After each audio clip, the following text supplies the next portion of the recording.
perempuan yang cakap di dalam bahasa Inggrisnya lebih enak tulisannya. Virtuous woman. Kalau bahasa Indonesianya cakap. Kalau cakap itu apa? Kita bisa pikir cakap itu pinter, ya apa. Tapi ini lebih daripada itu, saudara. A virtuous woman yang nanti kita akan pelajari sama-sama. Nah, kalau saudara tahu setiap kali di mana-mana conference wanita, kalau kita belajar mengenai virtuous woman, kita akan baca dari Amsal pasal yang ke-31. So itu kita akan baca sama-sama dari Amsal 31 dari ayat yang ke-10. Tetapi enggak semua akan saya baca, saya loncat-loncat. Sebab itu supaya saudara dapat gambaran saja, nanti baca sendiri di rumah saudara. Baca sendiri dengan rajin di rumah. Amsal 31 saya akan bacakan dari ayat 10 sampai 15, kemudian kita akan loncat-loncat. Istri yang cakap, siapakah akan mendapatkannya? Ia lebih berharga daripada permata. Hati suaminya percaya kepadanya. Suaminya tidak akan kekurangan keuntungan. Ia berbuat baik kepada suaminya dan tidak berbuat jahat sepanjang umurnya. Ia mencari bulu domba dan rami dan senang bekerja dengan tangannya. Katakan bahwa tadi dikatakan ia berbuat baik kepada suaminya dan tidak berbuat jahat sepanjang umurnya. Itu aja suatu kualifikasi daripada wanita yang cakap, saudara. Tidak berbuat jahat kepada suaminya. Kita kadang-kadang gosipin suami kita, kadang-kadang kita mogok nggak mau masak gitu kan. Nah ini dia bilang, ia berbuat baik kepada suaminya dan tidak berbuat jahat kepada sepanjang umurnya. Ayat yang ke-14. Ia serupa kapal saudagar, dari jauh ia mendatangkan makanannya. Makanannya datang dari jauh, saudara. Enggak dari McDonald, enggak dari Burger King. Ia bangun kalau masih malam, lalu menyediakan makanan untuk seisi rumahnya dan membagi-bagikan tugas kepada pelayan-pelayannya perempuan. Kita enggak punya pelayan, tapi di Indonesia ini berlaku kata-kata ini. Ayat 20, ia memberikan tangannya kepada yang tertindas, mengulurkan tangannya kepada yang miskin. Jadi dia memikirkan orang-orang miskin juga, dia tidak hanya memikirkan keluarganya sendiri saja. Ia tidak takut kepada salju untuk seisi rumahnya, karena seluruh isi rumahnya berpakaian rangkap. Ayat 25, pakaiannya adalah kekuatan dan kemuliaan. Ia tertawa tentang hari depan. Ia membuka mulutnya dengan hikmat, pengajaran yang lemah lembut ada di lidahnya. Kemolekan adalah bohong dan kecantikan adalah sia-sia. Tetapi istri yang takut akan Tuhan dipuji-puji. Nah, saudara, kalau saudara melihat di sini, ini bicara mengenai istri. Tapi saya mau katakan di sini, bukan cuma istri, semua wanita. Kita akan berkata mengenai wanita yang cakap. Nah, saudara, kalau kita lihat perkataan ini, perkataan cakap di dalam bahasa Indonesia, di dalam bahasa Inggrisnya itu virtue atau virtuous woman. Di dalam bahasa Ibraninya, bahasa asli tulisan di dalam perjanjian lama ini, kata cakap atau virtue itu ditulis dengan kata chayil. Nggak tahu pronunciation-nya betul atau enggak, tapi chayil. Nah, kata chayil itu di dalam Alkitab, di dalam perjanjian lama ada 243 kali. Ditulis kata chayil di dalam bahasa Hebrew. Tetapi yang diterjemahkan ke dalam bahasa Inggrisnya menjadi kata virtuous itu cuma 3. Ya, 240-nya itu terjemahannya lain, bukan virtuous. Karena kita mau tahu apa sih artinya cakap, apa sih artinya virtue itu apa. Kalau kita mau tahu, maka kita akan belajar dari kata child ini. Karena aslinya kata ini child. Dan kata child ini yang 240 yang lain diterjemahkan di dalam bahasa Inggrisnya itu macam-macam.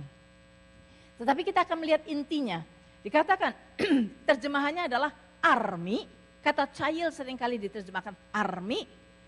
Terjemahkan host. Host itu tentara ya. Host itu satu pasukan tentara. Forces, power, might, strength, and strong. Nah, kalau kita ambil kesimpulan dari beberapa kata ini, terjemahan dari kata child, kita melihat bahwa sebetulnya itu mengandung arti kata kuat, strong. Jadi saudara, seorang wanita yang cakap atau virtuous woman ini sedang membicarakan mengenai inner strength. bukan sedang mengatakan mengenai kekuatan tenaga kita, Kita tahu wanita itu lemah, Kalau suruh gotong sesuatu saya nggak kuat. Saya pindahan semua yang ngangkatin buku-buku berdus-dus berapa puluh dus itu semua Pastor Jo. Saya nggak kuat, sedikit aja saya nggak kuat. Saya coba pada waktu itu Pastor Jo sudah ngangkatin begitu banyak, saya bilang aduh kasihan banget ya. Aduh inilah saya angkat, saudara saya just angkat aja waktu itu, ingat nggak waktu choir ke tempatnya si Santi waktu itu. Saya backnya sakit sekali just gara-gara ngangkat satu, saya paksain ngangkat satu. Aduh saya jalan itu sakitnya luar biasa, ya memang saya sakit pinggang. Tetapi wanita itu nggak kuat saudara. Tetapi yang dikatakan mengenai virtuous woman adalah wanita yang strong, yang kuat. Kekuatan bukan di luarnya, bukan tubuhnya, tetapi inner strength, kekuatan di dalam kita. Kita punya kekuatan yang luar biasa saudara. Kita sebagai wanita, kita dapat berfungsi di dalam satu saat yang sama, bisa melakukan beberapa fungsi. Orang laki nggak bisa saudara, orang laki cuma bisa satu waktu cuma satu, lakukan satu. Tetapi kalau wanita bisa melakukan banyak hal, itulah sebabnya saudara wanita seringkali kan stres. Kenapa? Karena dia di kerjaan lagi di komputer aja dia mikir, nanti sore masak apa ya, anak pulang jam berapa ya, nanti sebentar lagi saya mesti jemput, bawa anak ke Kumon. Ini dia lagi ngetik nih di sini. Ke Kumon jam sekian itu pulang langsung saya mesti belanja. Ada banyak hal yang dipikirkan pada satu saat yang sama. Nah, laki-laki nggak punya kekuatan yang seperti itu. Saudara. Wanita punya endurance yang luar biasa. Endurance. Jadi ini yang saya ingin saudara tangkap. Saudara bukan orang lemah. Saudara adalah orang-orang yang kuat. Sampai diterjemahkan arti virtue itu atau child itu adalah army. Army itu kuat. Host, pasukan tentara itu kuat. Forces itu kuat. Power, might. Itu semua artinya strength. Jadi berkata mengenai kekuatan. Saya mau membawa saudara semua, you have strength. Di dalam saudara itu punya kekuatan. Jangan sampai saudara menjadi orang yang lemah. Orang lemah, banyak wanita tidak menyadari akan kekuatan yang Tuhan taruh di dalam kita. Sehingga pada saat kita menghadapi sesuatu, kita langsung kolaps. Komplain, ngomel, marah. Jangan. Yes, kelemahan daripada wanita adalah emosi kita. Emosi kita. Itu adalah the weak point daripada kita. Nanti minggu depan saya akan khotbah mengenai emosi. Bagaimana mengendalikan emosi. Minggu depan saya akan khotbah mengenai emosi. Nah saudara, tapi sekarang kita harus tahu, kita punya kekuatan. Tuhan berikan kepada kita kekuatan. Nah sekarang kalau kita melihat tadi. Jadi dikatakan bahwa child itu adalah inner strength di dalam diri kita. Nah dari inner strength inilah akan nyata inner beauty di dalam diri wanita. Kalau kita benar-benar memfokuskan diri kita, menggunakan inner strength yang Tuhan berikan kepada kita, maka akan kelihatan inner beauty itu. Saudara tahu, ada banyak kadang-kadang kita melihat orang laki-laki yang menikah dengan seorang wanita yang kelihatannya biasa-biasa aja, mungkin bukan cuma biasa, mungkin enggak terlalu cantik, tapi wanita itu kenapa? Makin kita dekat dengan dia, kita makin tertarik kepada dia. Karena dia mempunyai inner strength. Karena dia mempunyai inner beauty yang menarik orang. Sebab itu sekarang saya mau bawa saudara-saudara semua sebagai wanita. Mari kita fokus kepada inner beauty yang Tuhan berikan pada kita. Inner strength yang Tuhan berikan pada kita. Kalau kita cultivate itu, maka akan nyata inner beauty yang Tuhan sudah sebetulnya tanamkan di dalam diri kita. Nah sekarang yang kita mau pelajari, saudara tadi baca beberapa ayat saja dari Amsal 31 itu kita lihat. Kalau saudara baca semuanya dari ayat 10 sampai ayat 31, saudara akan ciut. Karena wanita ini luar biasa, saudara, luar biasa. Very industrious, dia bangun pagi, tidur malam, dia lakukan ini, dia berdagang, dia nanam berladang, dia segala macam. Kita ciut, nggak bisa apa-apa. Tapi bukan itu adalah luarnya. Nah, tetapi kita mau tahu mengapa wanita ini bisa seperti ini. Wanita yang terpuji, wanita yang luar biasa. Mengapa dia bisa begitu? Pasti ada rahasianya. Ini yang akan kita cari, rahasianya itu di mana? Kalau saudara baca dari Amsal pasal 31 ayat 10 sampai 31. Kunci daripada kekuatan wanita ini ada pada ayat yang ke-30. Kalau saudara baca di ayat 30 dikatakan Kemolekan adalah bohong dan kecantikan adalah sia-sia. Tetapi istri yang takut akan Tuhan dipuji-puji, atau wanita yang takut akan Tuhan dipuji-puji.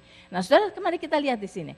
Di dalam ayat ini, kalimat yang pertama itu penting untuk kita perhatikan. Dikatakan bahwa kemolekan adalah bohong dan kecantikan adalah sia-sia. Saya nggak tahu tadi saya mulai jam berapa ya. Saya cuma dikasih waktu 35 menit. I hope saya nggak kebelabasan. Pokoknya kalau yang laki-laki udah nongol saya berhenti. Nah, di sini dikatakan bahwa kemolekan adalah bohong dan kecantikan adalah sia-sia. Kalau saudara tahu terjemahan zaman dulu, Bible zaman dulu, saya punya Bible zaman dulu. Terjemahannya bukan kemolekan. Terjemahannya begini, peri cantik itu penipu adanya. Peri cantik, peri kan setan, peri cantik itu penipu adanya katanya. Dan kecantikan adalah sia-sia.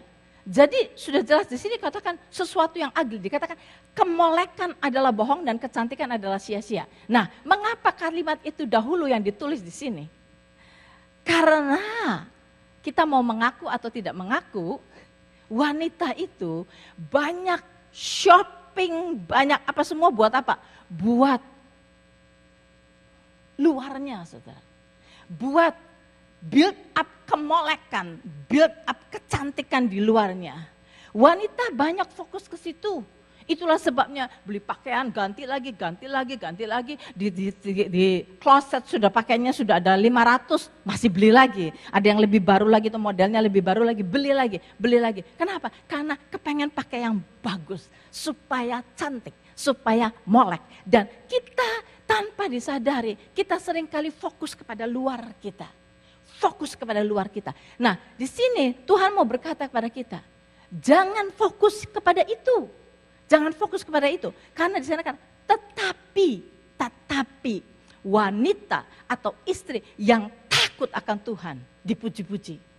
The key daripada inner strength itu adalah the fear of the Lord. Takut akan Tuhan. The fear of the Lord itu ada kuncinya yang harus kita tangkap, saudara. Kalau kita baca firman, walaupun bacaan seberapa panjangnya, tangkap intinya. Saudara, the fear of the Lord itu yang penting. Apa itu maksudnya the fear of God?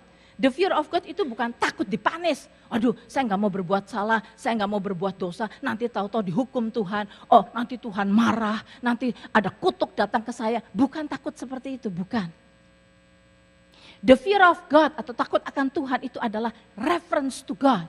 Reference to God itu di mana kita mengikut sertakan Tuhan di dalam segala perkara yang kita hadapi. Apapun juga, kalau kita mau punya plan apapun juga, kita ikut campurkan Tuhan, kita datang kepada Tuhan.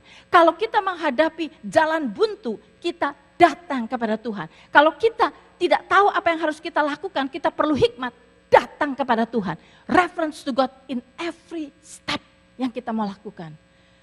Jadi, saudara, yang dimaksud dengan takut akan Tuhan, itu bukan ketakutan sama Tuhan, bukan. Ketakutan dihukum, bukan. Tetapi di dalam segala sesuatu, kita tahu hanya Tuhan sumber yang baik buat hidup saya. Segala yang baik datang dari Tuhan. All good gifts come from above, dari Tuhan. Sebab itu, kalau kita mau yang terjadi di dalam diri kita pribadi, terjadi di dalam keluarga kita itu yang baik, ikut campurkan Tuhan di dalam semuanya. Wanita yang selalu bersandar kepada Tuhan, yang selalu benar-benar bersandar kepada Tuhan, rooted in Christ. Dengan kata lain, kalau saudara melihat sebuah tanaman, misalnya tanaman yang kita bilang taman korma misalnya, itu kita tahu mengapa pohon korma itu bisa hidup di padang pasir yang panasnya luar biasa dan bisa menghasilkan buah yang manis. Itu luar biasa. Pohon korma hidupnya di padang pasir. Tetapi bisa tumbuh subur dan bisa berbuah dan buahnya manisnya luar biasa. Lebih manis dari segala-galanya. Korma itu manis sekali. Why? Sebab pohon korma ini sejak masih kecil sekali. Yang grow, yang tumbuh dulu itu bukan ke atas tetapi ke bawah. Akarnya mencari air, mencari sumber air.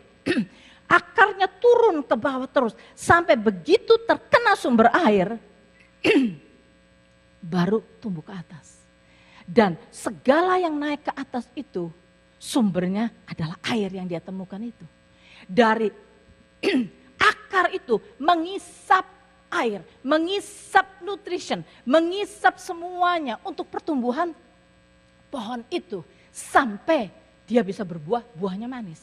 Karena akarnya mencapai sumbernya. Saudara, hidup kita pun harus demikian. Wanita, kita mau menjadi wanita yang cakap, kita mau menjadi wanita yang kuat, menjadi wanita penolong suami kita, mendukung suami kita, encourage suami kita. Nanti kita belajar lebih jauh lagi. Kita harus nomor satu, hati kita bertaut kepada Tuhan, sumber segala-galanya. Dari situ kita akan bisa draw His power, draw His strength, draw His wisdom, draw semuanya. Pengetahuan, kita bisa draw it. Seperti akar dari pohon korma itu. Nah itu yang harus kita lakukan, saudara. Fokus kepada Tuhan. Benar-benar fokus kepada Tuhan. Jangan kita terombang-ambing oleh situasi di hadapan kita. The fear of God, takut akan Tuhan adalah bersandar, bergantung kepada Tuhan sepenuhnya. Mari kita melihat orang yang takut akan Tuhan itu seperti apa. Amsal 9 ayat 10. Dituliskan. Permulaan hikmat adalah takut akan Tuhan. Dan mengenal yang Maha Kudus adalah pengertian. Jadi takut akan Tuhan itu akan menghasilkan wisdom. Menghasilkan hikmat di dalam hidup kita. Amsal 14:26. Dalam takut akan Tuhan ada ketentraman yang besar. Bahkan ada perlindungan bagi anak-anaknya. Saudara, renungkan ayat ini. Dalam takut akan Tuhan ada ketenteraman yang besar. Tenang, peace saudara. Hidup kita ini peaceful. Enggak ada rasa takut, enggak ada rasa gemetar, enggak ada rasa stres, enggak ada rasa depres. Karena apa? Tergantungan kita pada Tuhan. Dia adalah sumber segala jawaban buat hidup kita. Sumber segala hikmat. Dalam takut akan Tuhan ada ketenteraman yang besar. Kalau hidup kita mau tentram, saudara, the fear of God, takut akan Tuhan, reverence to God di dalam semuanya. Bahkan ada perlindungan bagi anak-anaknya. Kita kepengen anak-anak kita dilindungi. Dimanapun mereka berada dilindungi. Bagaimana caranya? Reverence to God. Bersandar kepada Tuhan penuh. Ayat 27. Takut akan Tuhan adalah sumber kehidupan. Sehingga orang terhindar dari jerat maut. Takut akan Tuhan itu sumber kehidupan. Sumber kehidupan. Kalau kita mau hidup yang berkelimpahan, hidup yang tenang, hidup yang joyful, hidup yang whole. Takut akan Tuhan adalah key-nya. Reference to God, bersandar kepada Tuhan, talk to God, dekat dengan Tuhan, fokus kepada Tuhan. That is yang harus kita lakukan. Amsal 15 ayat 33 dikatakan, takut akan Tuhan adalah didikan yang mendatangkan hikmat dan kerendahan hati mendahului kehormatan. Takut akan Tuhan adalah didikan yang mendatangkan hikmat. Jadi saudara, di dalam hidup ini saudara, yang kita butuhkan nomor satu adalah hikmat. Makanya pada waktu Salomo ditanya Tuhan, apa yang kamu minta? Mintalah kata Tuhan. Kata Tuhan, minta apa saja. Mau minta kekayaan seluruh dunia ini, mau minta apa, mau minta negara apa saja, mintalah. Salomo berkata, saya mau minta hikmat. Dan dia minta yang terbaik, minta hikmat. Hikmat itu penting sekali. Orang berpikir bahwa hikmat itu adalah, ya orang pinter tuh si anu tuh si dokter si PhD apa tuh, itu pasti hikmatnya gede. Belum tentu saudara. Orang yang pinter belum tentu berhikmat. Saya counseling saudara, PhD dokter saya counseling mereka. Gak ada hikmat. Hikmatnya cuma di dalam bagiannya dia. Tapi di dalam hidup gak ada hikmatnya. Enggak semua. Tetapi maksud saya menghadapi orang yang punya titel yang luar biasa, Tetapi hikmatnya nggak ada. Nah, sebab itu mari kita lihat apa bedanya knowledge dan hikmat. Ada bedanya antara knowledge dan hikmat. Kita pikir orang yang knowledgeable pasti berhikmat. No. Knowledge itu adalah, knowledge is a body of information. Facts and figure. Jadi informasi yang kita gampang belajar informasi, saudara. Mau belajar apa? Just pergi, ambil course, sekolah, knowledge, kita bisa dapat banyak knowledge, saudara. Knowledge di sini, knowledge ini, knowledge how to cook yang the best, knowledge bagaimana betulkan mobil, knowledge banyak knowledge itu banyak kita bisa pelajari. Itu adalah a body of information, sesuatu informasi yang masuk ke otak kita, itu knowledge. Tetapi wisdom is good judgment. Maksudnya good judgment apa? Knowing what to do with knowledge.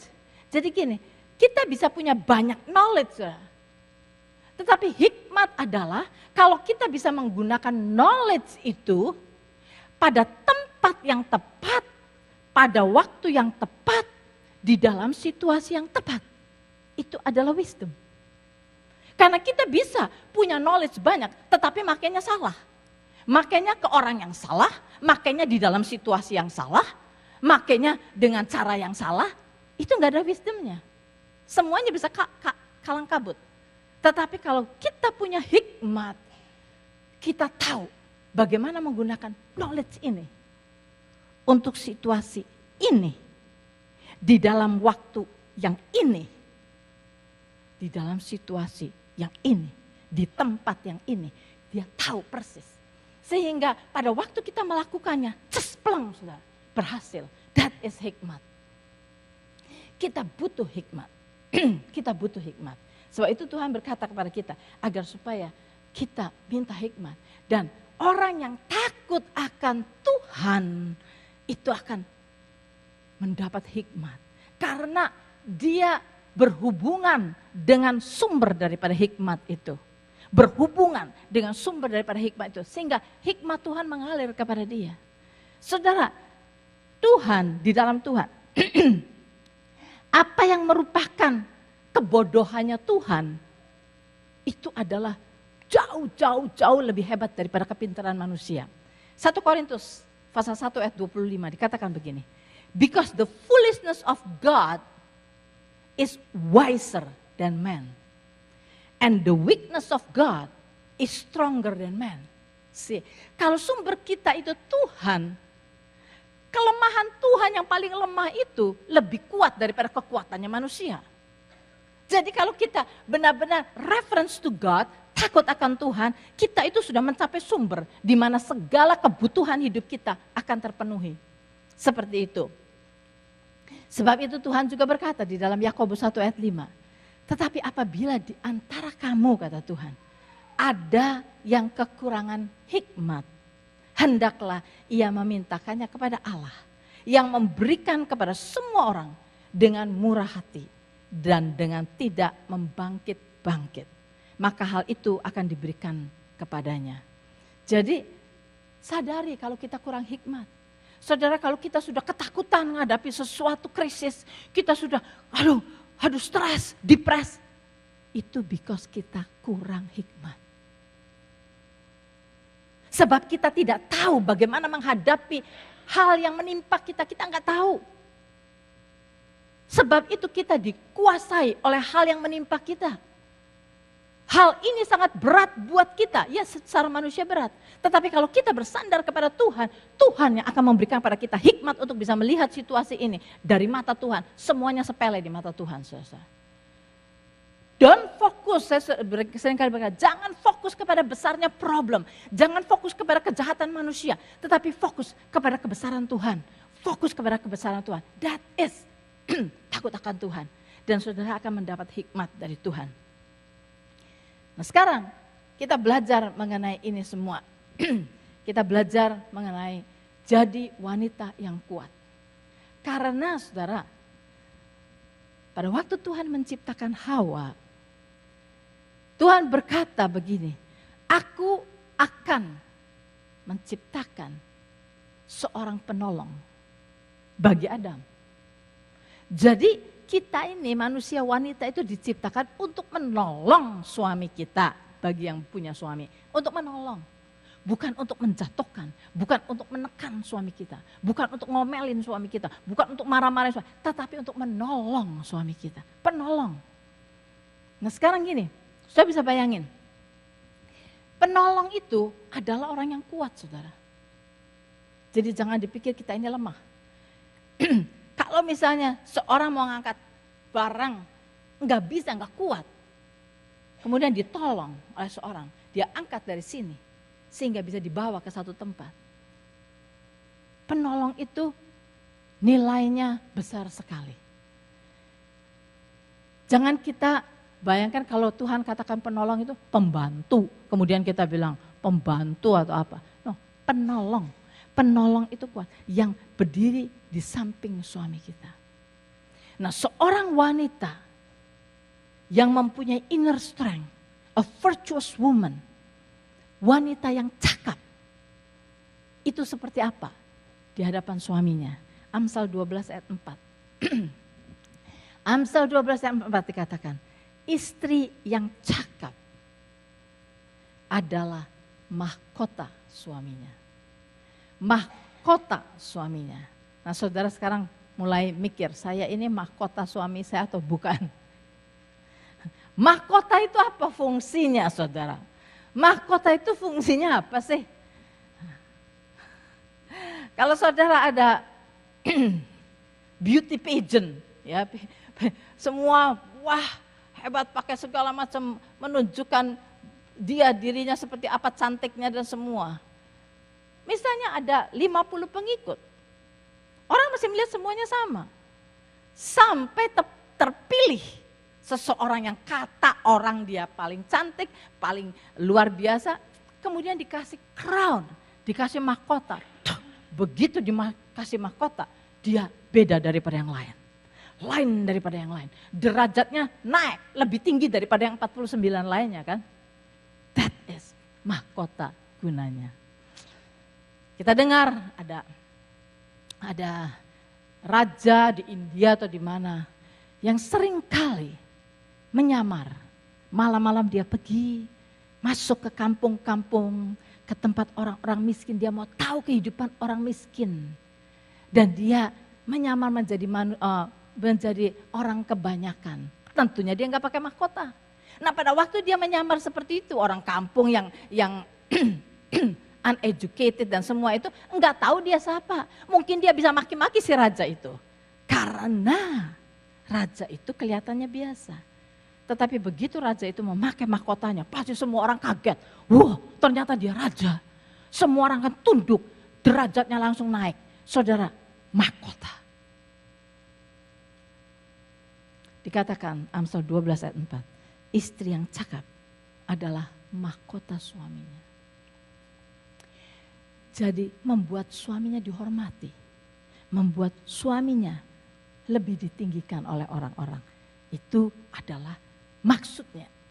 Nah saudara, jadi kita perlu melihat, kita semua, saudara, kita semua, it doesn't matter. Kalau yang lalu dan sebagainya kita sudah melakukan kesalahan sampai kita menjatuhkan suami kita atau kita menghina suami kita atau dan sebagainya. Tetapi sekarang biarlah hari ini kita sadari, kita diberi oleh Tuhan inner strength yang akan menolong suami kita. Kalau suami kita kehilangan kerjaan, jangan kita maki-maki dia. Kamu goblok benar sih, dikeluarin lagi dari kerjaan. Si Anu tuh hebat tuh kerjanya, naik terus promosi. Kamu kok gini-gini.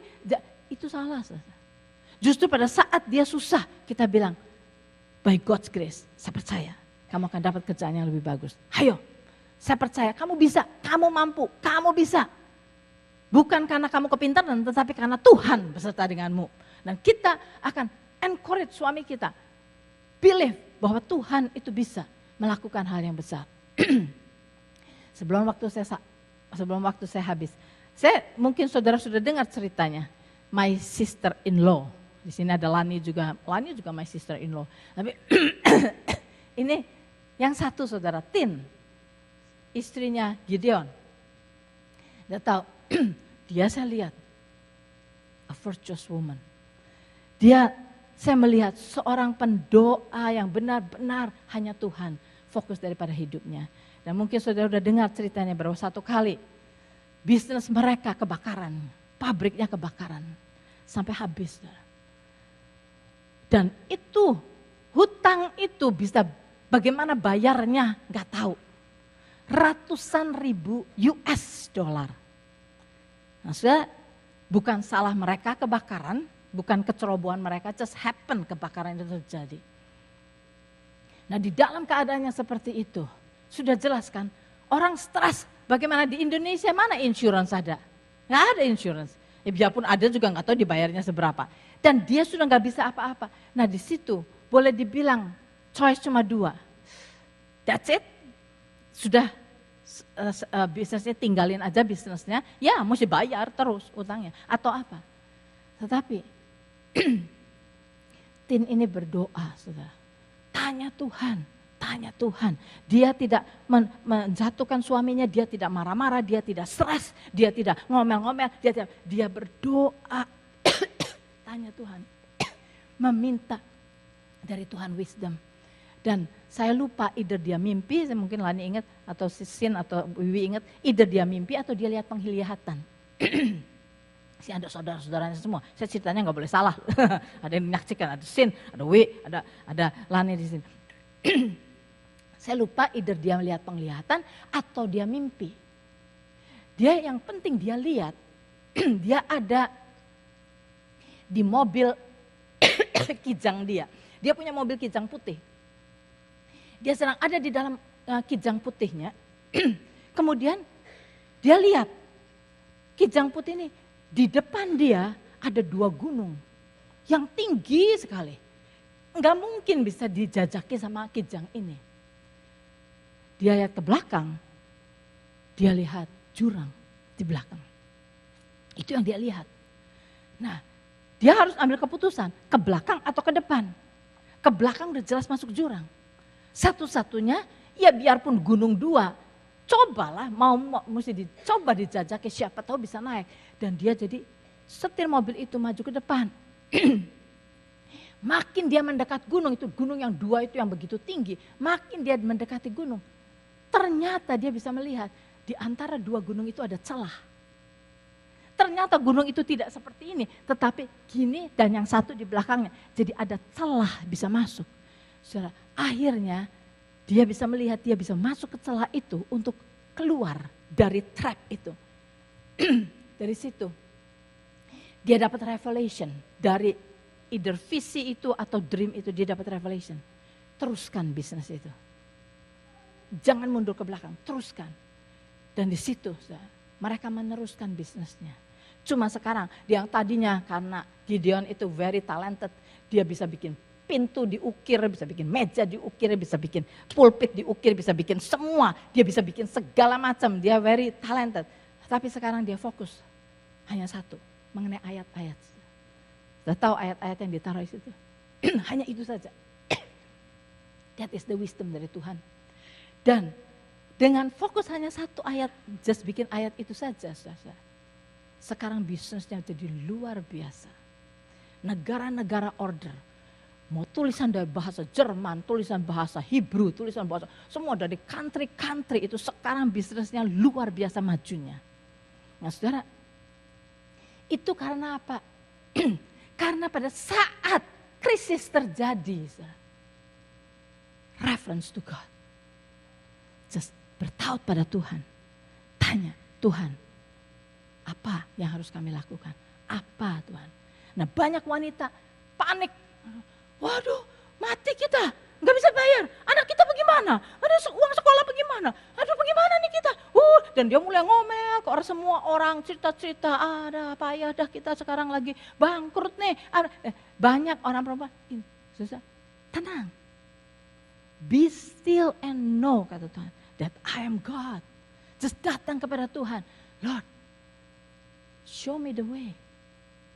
Dan Tuhan berkata bahwa apapun yang kita hadapi, Tuhan tidak akan membiarkan kita dicobai lebih daripada kekuatan kita. Dan pada saat kita ada di dalam pencobaan pun Tuhan berkata, Tuhan sudah menyediakan jalan keluar. Sudah ada jalan keluar buat kita. Tinggal kita perlu tenang untuk melihat jalan keluarnya apa. Kalau kita panik, kita nggak bisa lihat jalan keluarnya apa. Tetapi kalau kita tenangkan diri kita, just with God. Boleh dunia kacau, badai datang semua. Bahasa omongan orang semua gosip jahat semua bisa terjadi. Tapi fokus kepada Tuhan. Fokus kepada Tuhan. Be still and know that I am God. Nah, reference to God, the fear of God adalah pada waktu kita selalu datang ke Tuhan di dalam segala kejadian apapun yang kita hadapi. Nah, pada waktu kita seperti itu, saudara, kita akan bisa mendengar Tuhan. Dan kita akan bisa melihat. Saudara, this is suatu contoh yang namanya virtuous woman.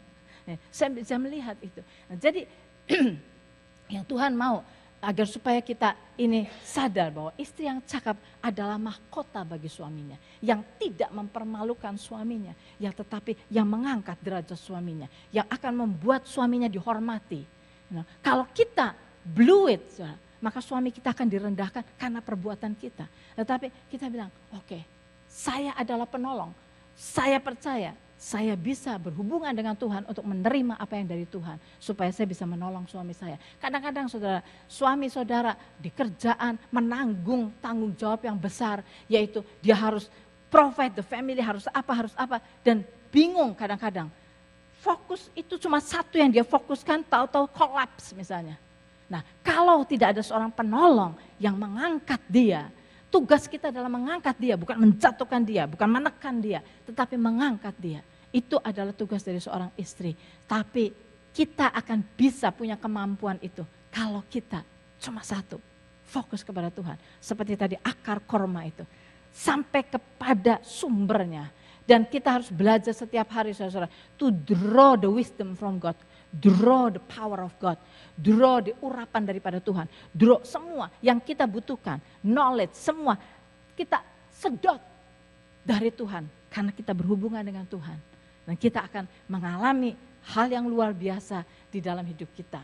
Nah, rasanya saya selesai, yang laki-laki masih perlu ini belum kelar, saudara. Belum selesai. Tetapi saya kira saya selesai. Saya akan bawa saudara-saudara untuk mari kita sama-sama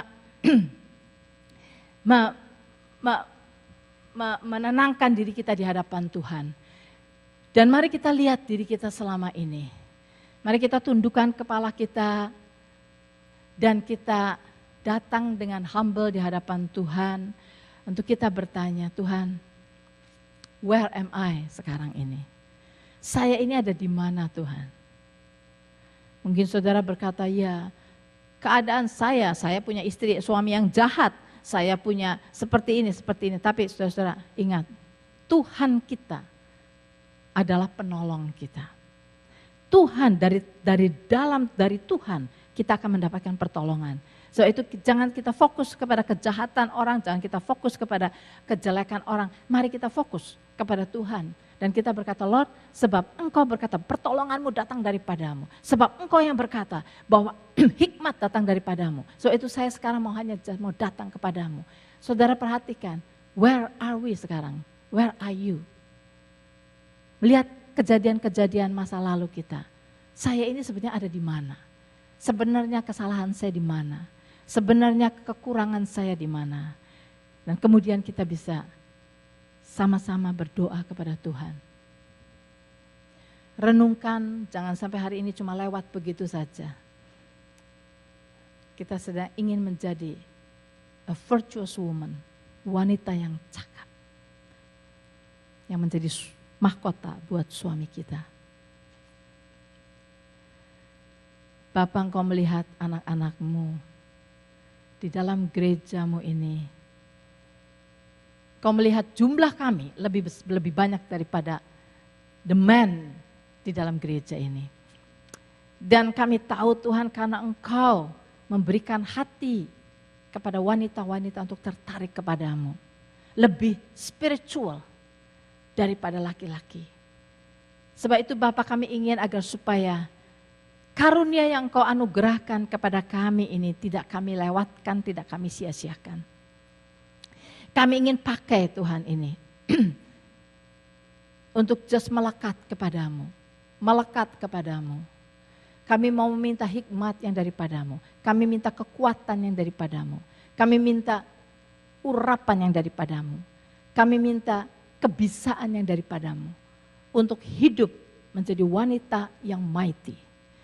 Untuk kami bisa menolong orang-orang, wanita-wanita yang lebih muda dari kami.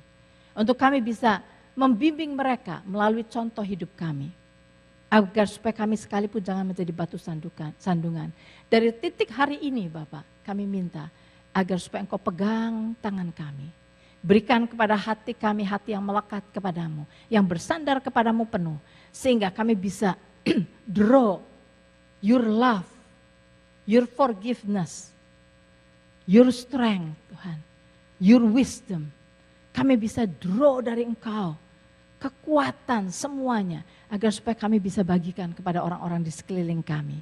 Kami tahu ada hal yang besar yang Tuhan sudah sediakan di hadapan kami.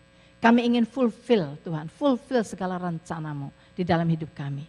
Dan kami ingin melakukan bagian kami. Sehingga kami bisa disebut your well done and faithful servant. Berikan kepada kami untuk sanggup, able, untuk melakukan bagian kami. Sebagai wanita yang cakap, yang mempunyai inner strength. Yang bersandar kepadamu penuh, yang reference to you. Di dalam setiap aspek hidup kami.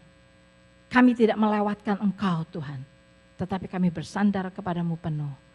Dan kami mau melihat Lord, supaya gereja ini keberkatan luar biasa.